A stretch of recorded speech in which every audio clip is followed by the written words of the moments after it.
SIR ప్రక్రియలో నోటీసులు అందుకున్న ఓటర్లు ఎవరూ ఆందోళన చెందాల్సిన అవసరం లేదు. జిల్లా కలెక్టర్ లక్ష్మీషా స్పష్టీకరణ. ఈ ప్రక్రియతో ఓటు హక్కు తొలగించినట్లు కాదని స్పష్టీకరణ.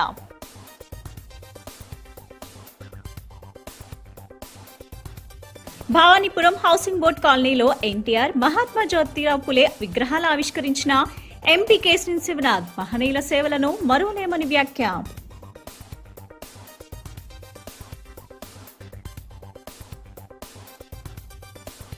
న్యూఢిల్లీలోని ఏపీ భవన్ ప్రాంగణంలో గల పురాతన శివాలయాన్ని శ్రీ కనకదుర్గాదేవి మందిరాన్ని సందర్శించిన దుర్గగుడి ఈవో సీనా నాయక్ నిత్య కైంకర్యాలు, పూజలకు తక్షణ చర్యలు చేపడతామని స్పష్టీకరణ.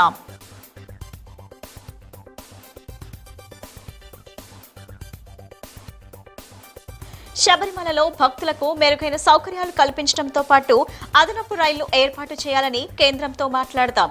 అయ్యప్ప భక్తుల సమావేశంలో స్పష్టం చేసిన బీజేపీ రాష్ట్ర అధ్యక్షుడు మాధవ్.